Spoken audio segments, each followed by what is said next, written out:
Okay, you guys took your final exam today, and this is version B, but version A is very similar. So let's go through the answers, the questions and the answers. Please remember you'll have an opportunity to retake the exam if you absolutely want to. I think it's a good idea, at the very least, that you look at the questions and answers that you had and make sure that you're ready for your following exams throughout the year, and of course at your end of course exam. All right, so the first one actually was a pretty easy question. I know what confuses a lot of students is number one, stress, and number two, the difficulty in processing a table or a graph. And you'll notice that it says the test, there was some creature that was found, some organic material was found. Some scientists said it was probably alive, it was probably some form of extraterrestrial life. Obviously, this is a made-up example. And here are the tests they ran, and these were the results. You see, they changed the temperature, and they noticed that the creature stayed constant temperature. They changed the brightness of the light, and they saw that the color of the material changed, and it receded. It moved into the shadows, or somehow ended up in the shadows over time. The pH was lowered, and the pH of the substance stayed constant, even though they lowered the pH, and the salt concentration increased in the solution, but this stuff stayed the same concentration of salt. So what could possibly do all that? So the only thing that could keep a constant light, pH, temperature, or salt concentration, theoretically, it has a very good chance of being a living system, especially since it moved out of the sun into the shadows. The likelihood is that or one of the characteristics, I should say, that we looked at that explains all of these and why the scientists thought it was a form of life, is the idea that it's homeostasis. In other words, that it's able to keep a constant set point. So for temperatures, it's able to keep a constant temperature, it's able to keep a constant light. So when we're talking about homeostasis, you're talking about keeping the constant set point. In this case, it's pH. In this case, it's light intensity. In this case, it's salt concentration. In this case, it's temperature. So what are some of the other characteristics that are listed here in this exam? The first says all living things are made of cells. Well, that's true. You know that's true. However, in this, did they test for cells? Not as far as we know. So no, the cells are not mentioned.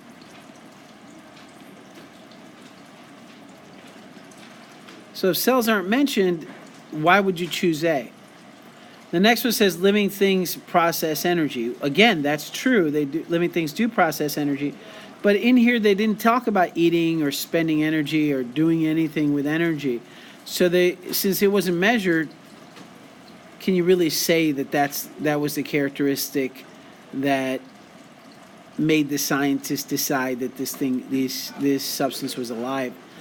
D, living things receive and send hereditary information from one generation to the next. Well, again, that's true. Living things do that, but they didn't talk about that here at all. They didn't talk about that. They didn't say there was never DNA mentioned, or RNA, or any kind of heredity information ever mentioned in the experiment. So the only one that makes sense is B, and that's the answer. So here you have 4 cells. It's actually, these are 2 copies of the same one. The one's labeled, one's not. And you see, one looks like it has the characteristics of a plant cell. What are those characteristics? Well, it's what looks like a cell wall. I say it looks like a cell wall because it's geometric, it's angled, right? Where these are curved. You'll notice that there's obvious chloroplast that looks like a chloroplast to me. I don't know if it looks like one to you, but it should. And we know that chloroplasts have the thylakoid membranes and the granum, and we studied that, we looked at it. So that looks like the plant cell that we've looked at before. There's the nucleus, there's the nucleolus, there's the central vacuole. So there's all the organelles that one would expect in a plant cell. Here's an animal cell, again, with all the organelles we'd expect in a plant cell. There's an animal cell, excuse me. There's a nucleus, a nucleolus, and the endoplasmic reticulum rough and smooth, and a Golgi body, etc. Mitochondria here. Also, there's mitochondria here, since we would expect to see chloroplast and mitochondria in a plant cell. This looks like it's somewhat strange, right? It has a nucleus, because it says it has a nucleus. It has organelles, so it has a mitochondria, and it has a cell wall, though, but there's no chloroplast. So what eukaryotic organism has a cell wall but not chloroplast? Well, one big one would be a fungus, right? Certainly it's not photosynthetic. The only photosynthetic one that I see so far is this one. And here's a prokaryote. I know it's a prokaryote because there's no nucleus, right? There's DNA, but there's no nucleus. It's called the nucleoid region. It has a membrane. No membrane-bound organelles like the rest of these do. So now I've looked at them. I know this is a prokaryote. I know this is probably a fungus. I know this is a plant, and this is an animal cell. So I'm pretty ready to go. So now let's go ahead and start reading the question. The question says, upon breaking down some samples, the cell biologist found 4 cell types in the sample. He used samples known onion, human, skin, mushroom, stem, and bacterial cells to compare his samples with, so as to place them in categories. So these are the categories, right? Animal, plant, prokaryote, eukaryote. We've talked about them. You should know what they are. These were known ones. He used known examples to compare them to. What would you call a known sample that you're going to use to compare something to? What would you call that? I hope that the word that comes up is control group.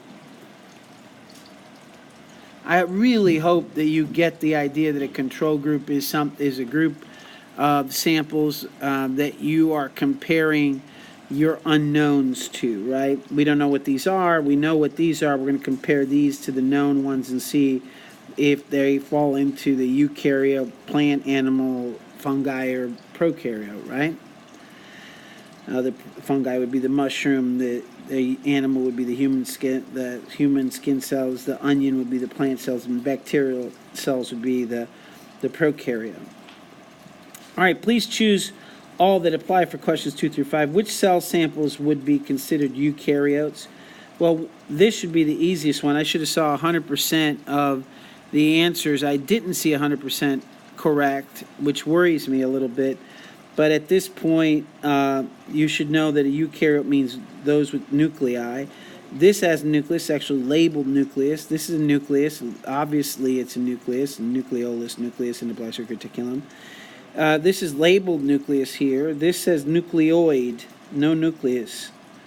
So which of these would be a eukaryote? It would be A, B, and C. And it says choose all that apply, so it would be A, B, and C. A, B, and C are the right answer.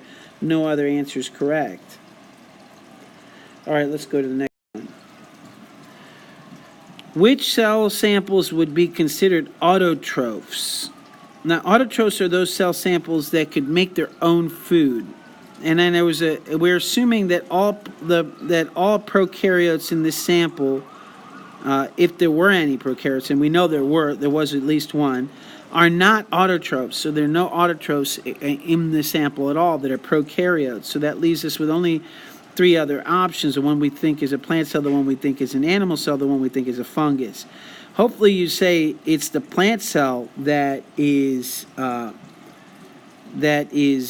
autotroph, is the one that can make its own food, is the one that's a photosynthesizer. So the answer would be C, and you can rewind the video and take a look, and you'll see that C is the only plant cell there. There are chemosynthesizers, but they weren't part of this discussion. So that's another type of autotroph, right? There's either photosynthesizer or chemosynthesizer. This was testing, did you know that plants are autotrophs, right? And so if you didn't choose C, I have to ask, did you not understand the question? Did you not understand that plants make their own food? Do you not understand what autotroph is?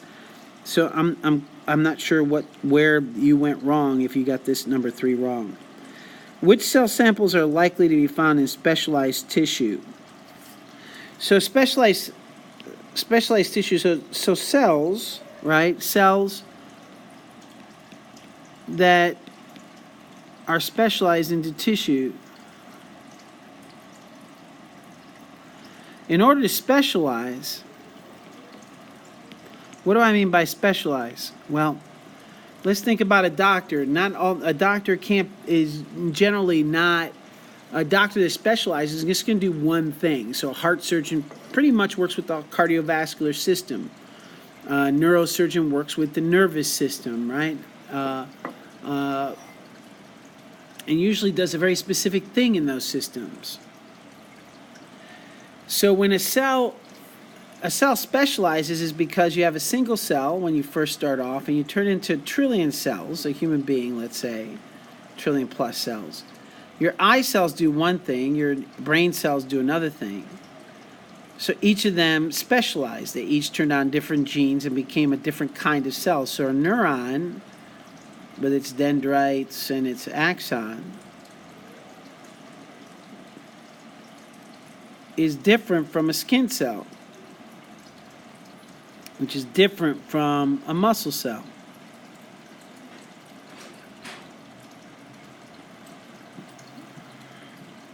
Not only their shape, but their function. All 3 of them have the same DNA, so they specialize. Each one does its own job, a special job. Well, that works for that's how all multicellular organisms work. We've discussed this. This question was asked in a different way on 3 other exams. Each cell in a multicellular organism came from one cell. And then each cell became its own special kind of cell, depending on what it's pre-programmed to do. I mean, that's possible because you're a multicellular organism. Well, which sample of those cells that were presented, A, B, C, or D, doesn't do that, which does not do that? All the rest of them are multicellular organisms. Only one doesn't do it, and that would be the prokaryote. Well, why doesn't the prokaryote do it? Why is it that D does not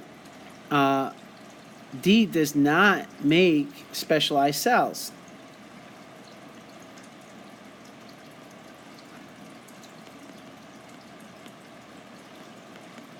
Because D, prokaryotes, are single-celled. They only have one cell. They don't make more than one. They're not an organism made of many cells. They're an organism made of one single cell. So there is no specialization for them. They do everything in that one cell. That goes back to that whole discussion, the difference between the shack and the house, the idea of many different tissues working together to form a system versus one single cell doing everything on its own. So a prokaryote does everything on its own. They're not the only single-celled organism, but prokaryotes are single-celled, so they're not going to be able to specialize. What are the known cell samples in the experiment? The ones that you know. What do we call the cell samples you know and that you're using to compare the unknown to? I hope, again, that you realize that that answer is control group. All right. Oh, by the way, this was C up here. All right. Sketch and label the major components of, and, all you had to do to get 100% or actually 5% on the exam is to do this. Double phospholipid layer. And then label them. Of course, and it would be nice if you put some kind of protein in there, an integral membrane protein, channel protein or something. It'd been nice. And some of you did wonderful drawings. Wonderful drawings. I mean, I saw some real nice stuff, but I saw some not so good stuff, and I would have liked for you to put hydrophilic heads and put hydrophobic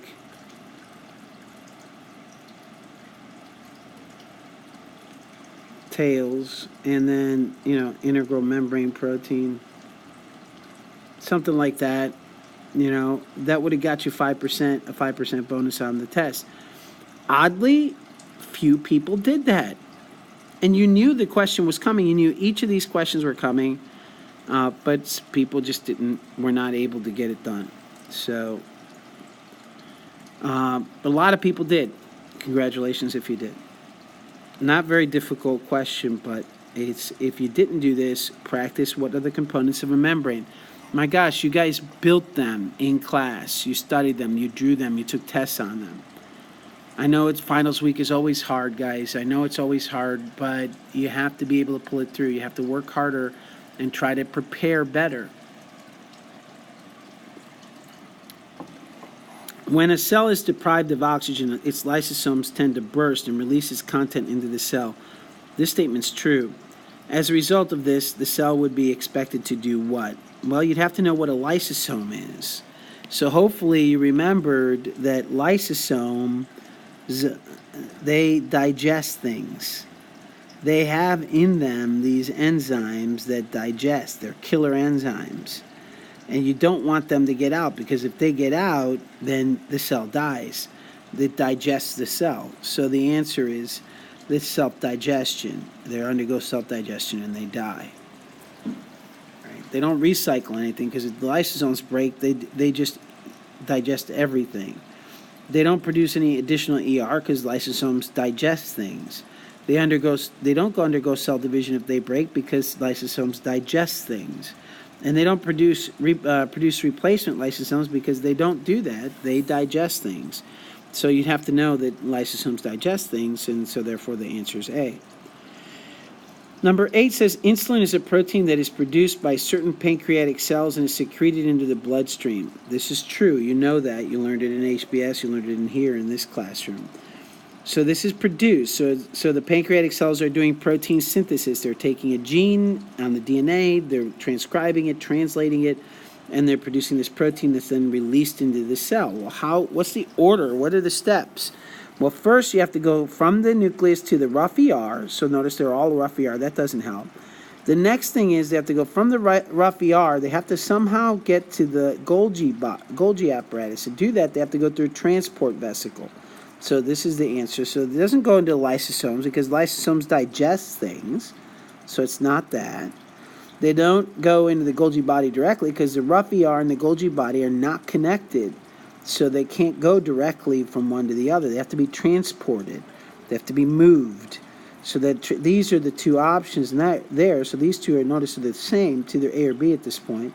The next, they don't go directly to cell membrane. They first have to go to the Golgi body, which then packages. You remember the elementary school version of what we've discussed in class is the Golgi body is the post office of the cell. So yeah, that is the correct answer, because it has to go to the post office before it gets delivered. So it doesn't go directly to the membrane, the plasma membrane, and get dropped off. Notice I wrote all over the test. Notice I canceled out all the answers. I had logical thinking of why I canceled them out.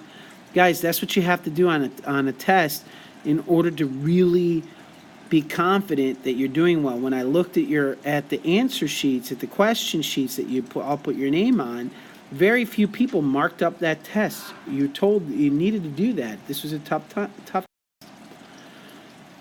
So number 9, 10, tough. Relatively speaking, I mean, it's tough. It's the toughest test of the year. You get the point. You could have done better. So this says that an artificial cell containing an aqueous solution is 10% sucrose. So we know inside's 10%.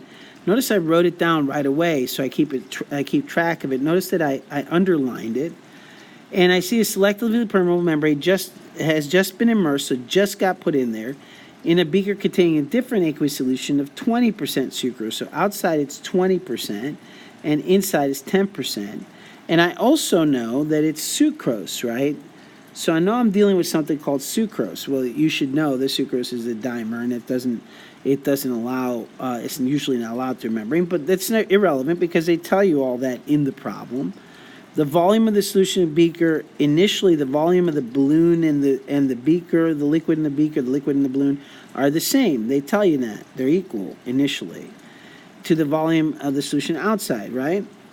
So the membrane is permeable to water, so water can pass through, right? And the simple sugars, glucose and fructose, that's not part of the problem, though. You're just dealing with sucrose. But it's completely impermeable. Remember, impermeable means not permeable to the disaccharide sucrose. So it's not getting through. Sucrose is not getting through. Well, the first question I keep telling you to ask yourselves is question number one, does the solute pass? The answer is no. So if the answer is no, then you know there's not going to be any movement of solute. So if the solute doesn't pass and the water can, then the water moves, right? So now I know water's moving. Now the question is in which direction? I had two options. Either I remembered that this is a hypertonic solution, so I know that this is hypertonic. And I know that in a hypertonic solution, the water moves out. I know that, I memorized that. Or I just remember that if it's 10% water inside, it's 90% water inside. And if it's 20% solute outside, then it means it's 80% water outside. So if it's 80% water outside and 90% water inside, which way is the water going to go? The water's going to move out, right? So water's moving out. So the cell's shrinking. I know all that before I've even looked at the questions. And I know it's worth my time because it says from 9 to 11, all of them have to do with this problem. So it's worth my time to really diagram out this problem and really understand what am I being given? What is it that I know? Now I ask myself, what are the questions they're asking me, right? So number 9, in which direction will there be a net osmotic movement of water? So which direction is water going to move? Water's going to move out from the cell into the environment. There it is. That's the answer. I don't need to do anything else. I know that's the answer, but I'm going to check and make sure the others are right. It's not going to move from outside to in. No. From the top to that doesn't make any sense. And from the bottom, so if you picked B, C, or D, I have to question why is that even an option for you? Are you exhausted? Were there too many tests? I don't know. But it's either A or B for sure, and really A is the only reasonable answer. After the cell is placed into the beaker, which of the following changes would occur, right? So you put in the beaker, what's going to happen? Is the cell going to get flaccid? In other words, is it going to shrink? Or is it going to get turgid? Or is it going to stiffen up and swell up?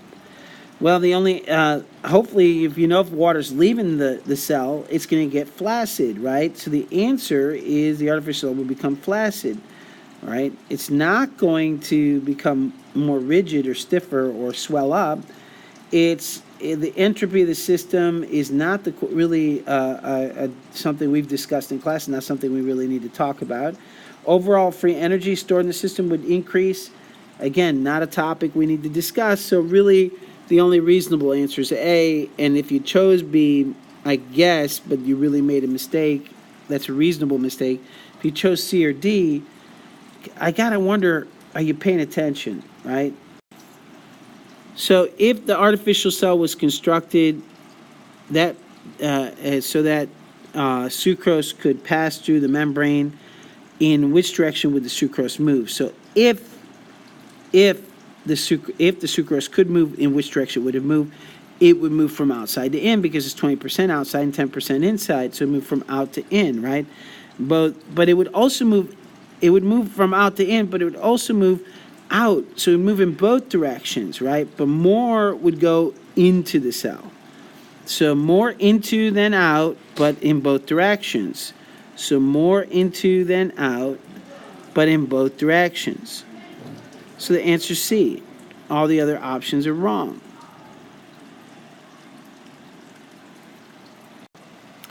So, unfortunately, chose all these answers without recording, so let me quickly go through these. Here it says you're put the person with a high fever into an ice bath. What are you trying to do? You're trying to cool that person off. Why are you doing that? Because you want to keep that person, and we know, everyone knows that your temperature needs to be held constant.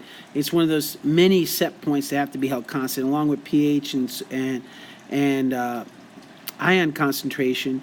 And so we call that need for keeping a constant set point homeostasis. This is the second question I asked about the same idea. You see that it's maintaining homeostasis is the answer. And this is actually the example I used in class when discussing homeostasis, and most of you got it right. The upsetting part is you didn't get the previous question wrong, right? So if you didn't get the previous one right and you got this one right, ask yourself, what is it you don't understand about homeostasis? Here, a psychiatrist does an experiment, and it gives two groups. It says one group has the pill being tested, the other group has a sugar pill. Why would you give a group of kids a sugar pill? You know it doesn't do anything to treat ADHD, you know that. So why would you give them a pill that you know doesn't do anything? Because you want to compare that group to the group that is taking the medicine. It's called the control group. The control group is the sugar pill. This is the second question I asked about the control group. Here's Atpase Pump. You knew this was going to be on the test. You know that sodium is going out and potassium is going in because I told you in the problem. And you see that ATP is being used. If ATP is being used to move these ions, then you know it's going from low to high. You should know that because you read about it in the chapters, the example of active transport. We talked about it in class as the example of active transport. And here it is again, ATP going ADP, and it goes from low to high against the concentration gradient, pushing, making that high. Again, we even looked at this during hydrogen ion movement with chemiosmosis, where we use electrons' energy to move things from low to high, creating the gradient. And that's what we're doing here. We're creating a gradient of sodium outside and of potassium, higher potassium inside. We're doing that using ATP in this case in the photosystems and in electron transport chain. You're using hydrogen ions, but in any case, or electrons for the source of energy. Here we're using ATP as a source of energy. Where's the sodium, the highest concentration? It has to be outside because you see that you're moving the sodium out and you're using ATP. It's active transport. You're going from low to high. Either memorize this example or understand anytime you use ATP, you're going from low to high. If I tell you you're moving sodium out, that means you're moving the sodium into the high concentration, right? Connect the dots. Light reactions have all three of these things going on. If you don't remember that, please review Photosystem 2, Photosystem 1, the Calvin cycle before you try to retake this test. If you try to retake the test, also know that this stuff's going to be on the end of course exam. It's going to be on exams next semester. So hydrogen ion concentration is created by what? How do you create a hydrogen ion concentration in a photosystem, right? Well, you create you using light energy, right? We know we're using light energy to create to excite an electron taken from water to move hydrogen ions. So hydrogen from low to high. Well, where are you getting the energy to move from low to high? Light is a source of energy. And that concentration gradient, this is chemiosmosis, right, will drive the production of ATP. We've gone over this several times. There's several homework assignments that had you look at this. We went over it in class several times. I sent you the videos. You had a test on this. So I'm not sure why people got this one wrong. If you got it wrong, go back and look at Photosystem 2, Photosystem 1. What is chemiosmosis, right? So light energy, electrons, light energy, so there's only one, A, B, or D, right? So now already we know it can't be C because we already know what the order should be. Light energy and then ATP to excite? No, we know that's not true. Light energy and electron are both the same. Here, hydrogen ions versus hydrogen molecules. Hydrogen molecules are H2, right? And we're not going to make H3P or G3P here. We're going to make ATP. So this one's wrong. And the right answer is letter B. So again, if you're confused, go ahead and look at the process of chemiosmosis and what actually happens during that process. What does the chemiosmotic process in chloroplast involve? Well, does it establish a proton gradient? Sure does involve that, right? We have to establish a proton gradient. That's the whole point of chemiosmosis. Diffusion of electrons? That doesn't sound right. We have carriers moving electrons, but there's not diffusion. Reduction of water to produce ATP energy. Water reduced and producing ATP, not so much. Movement of water by osmosis into the thylakoid space from the stroma. So osmosis, movement of water. What do we do in photosynthesis in a chloroplast? We split water, don't we? We split it. We actually take it apart. We do reduce it, but we don't make ATP from it. And we do split it, but we don't move it across the membrane. But we're not we, but plants. So formation of glucose using carbon dioxide. That's true, but does that happen because of chemiosmosis? What is this describing? The formation of glucose using carbon dioxide and NADPH and ATP. That's the Calvin cycle. That's what's happening in E, so that's not the answer either. Notice this is the third question. It has to do with chemiosmosis or the light reaction. Also, it was in the blueprint, the test blueprint, a week before you took the test. So you should have known what chemiosmosis was and what photosynthesis was. If you didn't, hardly anyone came in for tutoring. Inside an active mitochondria, most electrons which follow which pathway? The electrons now. So in comes sugar. And what's the first thing that happens to the electrons in sugar? And we're talking about what? In a mitochondria. So inside an active mitochondria, is glycolysis happening inside an active mitochondria? No, it's not. So it's not glycolysis. Glycolysis happens in the cytoplasm. So the next question is the citric acid cycle FADH2 electron transport chain and then finally to ATP. Well, the electron never goes to ATP. The electron is just used to bring the hydrogen ions across the membrane.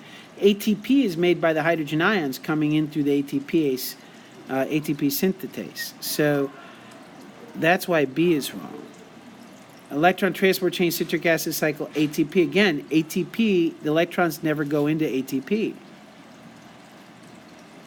Pyruvate citric acid cycle ATP NADH, then oxygen. Oxygen is the last electron acceptor, makes water, but that's not the answer either because ATP is never part of the electron's pathway. Citric acid cycle NADH, electron transfer chain, oxygen. That's the answer. Very tough question, very specific. If you got this one wrong, I really wouldn't feel bad about it. But know the path of the electron. During aerobic cellular respiration, a proton gradient in a mitochondria is generated. How? Chemiosmosis. All right. Aerobic means using oxygen. We're basically describing this process right here, right? Mitochondria is generated by something and used primarily for something. A proton gradient is created by what? The electron transport chain. The electron transport chain in photosynthesis and respiration, in chloroplast, and in mitochondria. The electron transport chain is what creates that hydrogen ion concentration. That chemiosmosis is the whole point. So electron transport chain, and it's used to make ATP, but the electrons aren't used. Very tricky point. Substrate-level phosphorylation, that means that's what's happening in glycolysis. That's just one enzyme making one ATP at a time. We know that's not what happens in electron transport chain and ATP synthetase. of ATP is made pretty quickly. Glycolysis, production of water. Glycolysis is something that that happens, but it's not used. Remember, what's the question? During respiration, a proton gradient in mitochondria is generated. How do you generate the proton gradient? You don't do that with glycolysis. Your fermentation doesn't create it either, and diffusion of proteins to make ATP is. Hold on a second. Let me look at this again. During aerobic respiration, proton gradient in mitochondria is generated. How is the proton gradient generated? Is a key word. So it's not the diffusion of protons because of the proton gradient does create ATP, but that's not the answer to this question either. Very tough question. Another question that if, these were the two kind of telltale questions that if you got these wrong, hey, I understand. They were tough. They're high-level questions. There's some questions I'm looking at, I'm like, I can understand why a student would get that wrong. Others, I'm wondering, it's stuff. Number 16 you should have got right. Number 17 you should have got right. 18 and 19 you could have gotten right. I expected you to get it right if you worked hard at it and you really thought about it. But if it gave you a headache and you got it wrong, I totally understand. You have a friend who ate and used up 700 kilocalories of food. So they ate some food, potato chips, popcorn, whatever. 700 calories food. How did the food leave their body? How does that carbon leave their body? We went over this. I exhaled in class several times. And I remember people going, ew, that's gross, as I exhaled. And the whole point is that every time you exhale, you're releasing the CO2 and water. So it was released as CO2 and water. Remember, you're making water, just like it's the reverse of photosynthesis. In photosynthesis, you break water up. In respiration, you make the water. In photosynthesis, you take up the carbon dioxide. In respiration, you break up the sugar into carbon dioxide. And so the rest of these are wrong. This is another one that I expect you to get right. All right, so all your food leaves you as you exhale. I made that point many times in class. Here are the original strands. If I were you, I would have put little stars by them, and then I would have put stars by the original strands of DNA.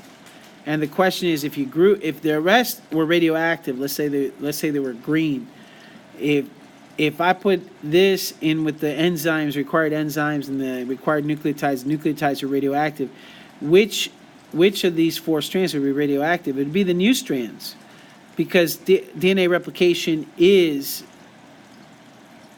semi-conservative. In other words, there'll be one old strand and one new strand. So 2 and 3 would be radioactive. Now, if you didn't understand this, go back and look at DNA replication. Look at the experiment that you did as a project, that you were asked to know, that you were tested on, that we graded and went over in class. We literally made a video and sent it home and went over it. The two experiments we went over were, one was with rough and smooth strain bacteria. The other was DNA replication and centrifugation. And we looked at how the idea that this is a semi-conservative model. Well, there it is. It's 2 and 3. 2 and 3, A. Normally, an insertion or deletion would lead to what type of mutation? If you insert something or delete something, normally, on average, you're going to get a shift, a frame shift, because you're going to change the reading frame, because you're reading them 3 at a time. So point mutation is when you only change one nucleotide. A silent mutation is whatever happens, whatever the mutation, it doesn't show up in the protein. And a double mutation, no one talked about that. So that was a red herring. So B is your answer. If the anticodon contains a base, now here's a trick. This is a trick that people, it's not really a trick, but it's something people really didn't think too much on. And it was really, again, we covered this so deeply for so long. You have a tRNA has 3 nucleotides, 1, 2, and 3. These nucleotides they're sticking out are like the key to the lock, and they're called the anticodon. or one of the two keys, however you want to look at it. They match up on the mRNA with 3 places.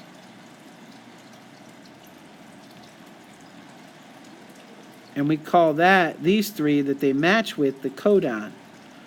That's what we read. We read the codon, and we read the mRNA.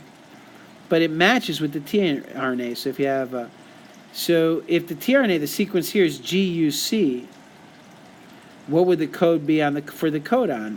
I think most people would put C. Let me change the color here, because I think it's a little confusing if I don't change the code. If we change the code is from GUC, it should be C A G, right? CAG. So a lot of people chose CAG as the answer because they said GUC matches CAG. I'm done. Let's move on. But that's not what they're asking you. They're asking you for the DNA code. The DNA code. So if you're given the anticodon that's GUC and you're asked and you figured out CAG, that's good that you figured that out. But that's what's on the mRNA. What's on the DNA? Well, the DNA is going to have G, T, C. So the answer here is B. And that was a little bit of a trick question, but it wasn't really a trick question. It was really, and by the way, I told you scratch out E as an answer, and for the 6th, 7th block, I changed it. I changed the answer choice. So you should have chosen B because that's the only one that matches on the DNA. Remember, you're looking for the DNA, not the RNA, not the mRNA. All right, moving. The first mRNA codon to specify an amino acid is always AUG, because AUG is methionine, and methionine is the start, always.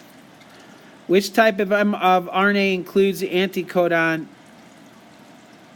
and brings the amino acids to the site of protein synthesis? We just looked at it, and that answer is tRNA. tRNA has the anticodon.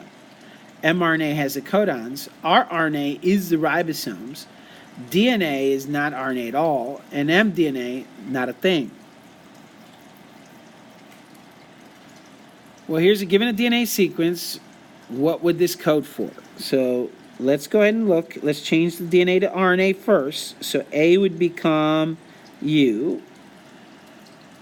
You know what? Let me zoom in on this a little bit. A would become U. T would become A. A would become U. And C would become G. And G would become C. And A would become U. And A would become U. And A would become U. And T would become A. And C would become G. And G would become C, etc., right? Well, how do we start reading this? Well, I made the RNA. See, making the RNA is easy. I'll just, in fact, let me just do a few more. Let me just say G and C. All right, I just want to make a few more just to make a point. All right, so then I start reading it. Where do I start reading it? Wherever I see AUG. Is UAU AUG? No, so I don't have to look at the U. Where's the first AUG? The first AUG is right here. So that's the first one that's the start. That's the beginning. So that's going to give me an amino acid. The amino acid is going to be methionine. I know that already, but if I didn't know that, I just have to look at AUG. Gives me methionine. All right, the next 3 are CUU, and CUU. If I look at it, CUU is here. I go to the first letter C, second letter U, third letter U. There it is. It's going to give me leucine. So next one's leucine. The next 3 is UAG, so U and then A and then G. UAG is what? Stop. So that's it. That's all it is, just 2 proteins, met and leu. So which one's the only one that's met and leu? That's D. It's not met and pro. There's not 4, there's only 2. There's not 4, there's only 2. So there's only one answer here. It was pretty easy.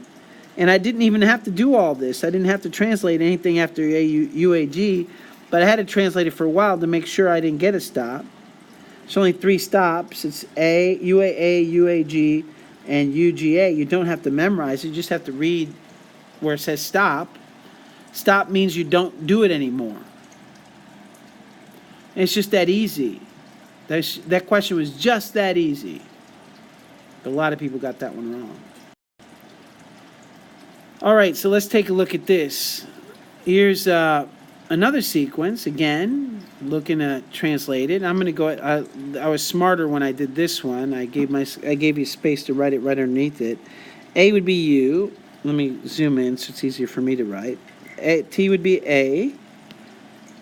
Right, matching. A would be matched with U. C would match with G's. G with C.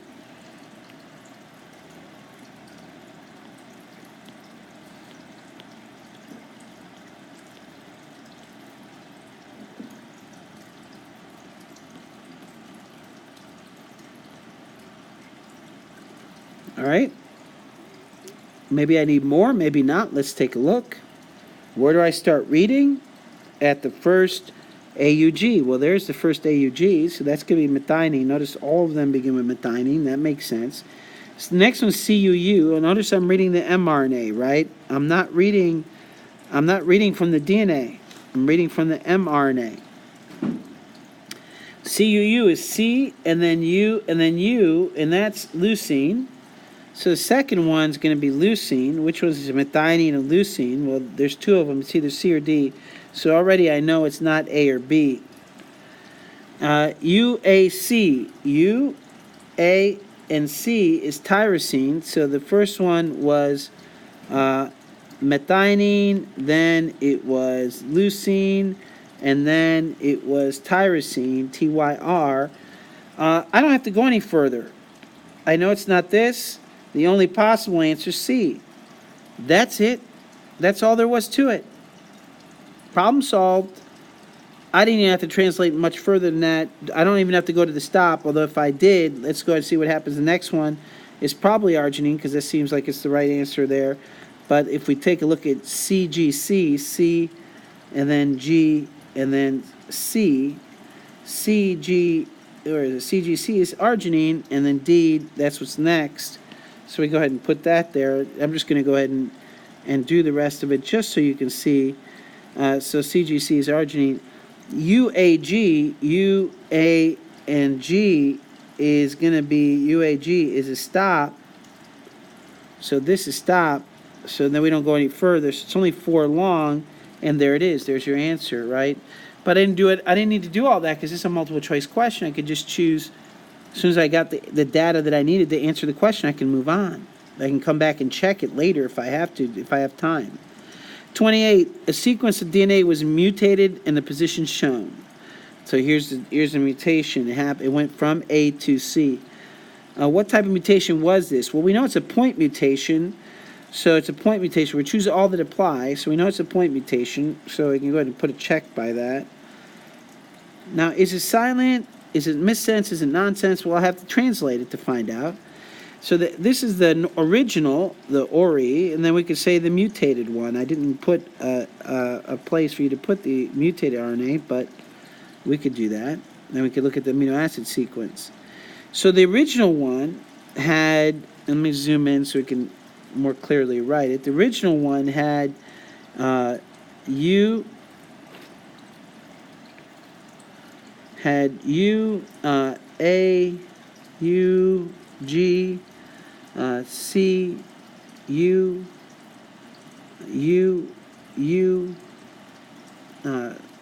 A, C. I don't have to go much further than that because this is the mutation. This is where it happened. That's the only area I'm really concerned with. And I could do the same thing here. I know the new one's pretty much the same because there's only one place it changed, right? And that's here. So instead of U, I have a G. And then this is what? This is still UAC. So if now let's translate that. That was transcribing it. Now let's translate it. Now the amino acid, the original amino acid sequence, where do we start reading it? We start reading it AUG. Then we have CUU. if we take a look at CUU, what's CUU? CUU would be C, U, and then U, that's leucine. So the first amino acid is leucine. So this, well, actually the first one's methionine. Then it's leucine for both of them, right? Because they're both AUG, CUG. One's CUU, no, the other one's CUG. So this is the original one, but the mutated one is what? Well, the mutated one would be CUG instead of CUU. What's CUG? C, U, and then G. Oh, CUG is still leucine. So it's still leucine no matter what. So the change happened. It's a point mutation, so there was not a frame shift. And it stayed the same amino acid. We've seen that before in the homework. And we've done this for homework. We've gone over it in class.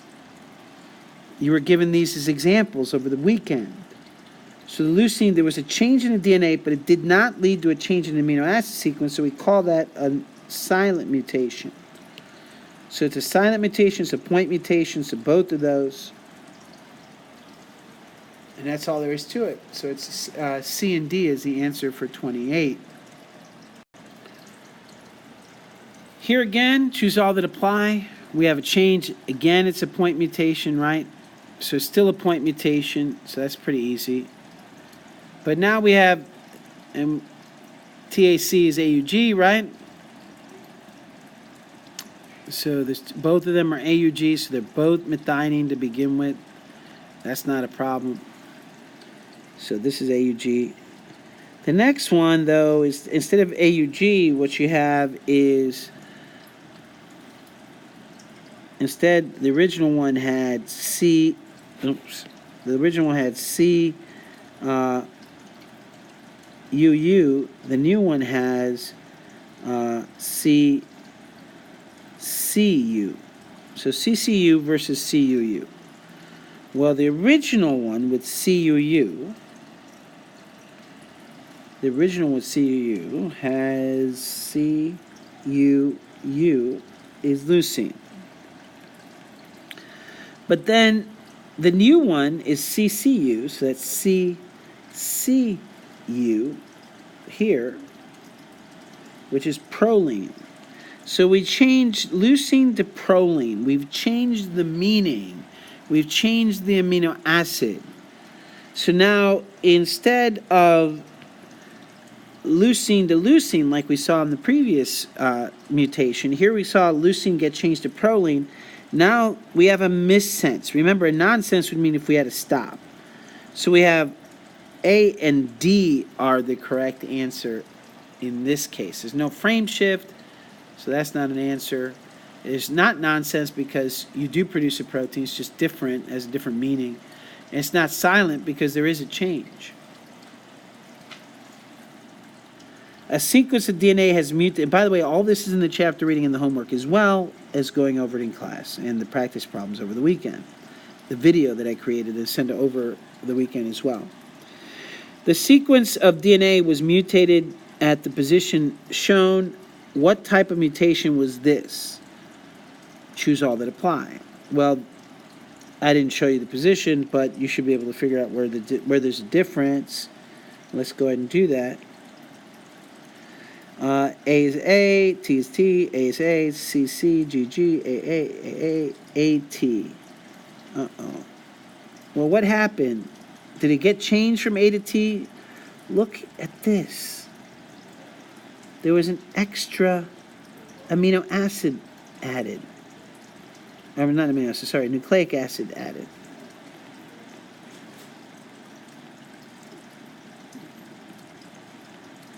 An extra nucleotide. Oops. That's called the what? What do we call it when you add something, put something into it? We call it inserting. So we certainly inserted an nucleic acid. We put an extra A in there. It shouldn't be there. But that probably changed the reading frame, didn't it? Let's find out. Let's translate. Let's transcribe this.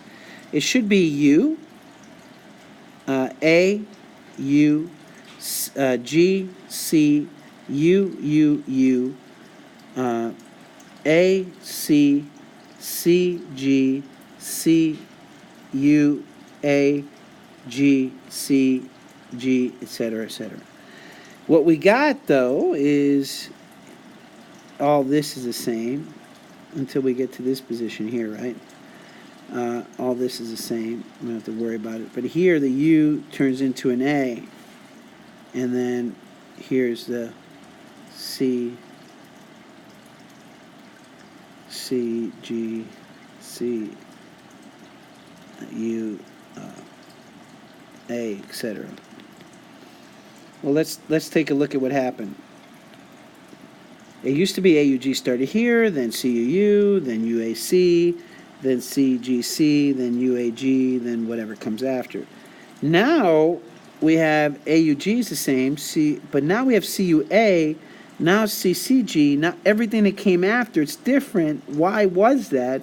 Because you shifted everything once to the right. You see how this is an extra overhanging over here? Everything was shifted to the right. So now every 3 letters is different from the every 3 letters you had before.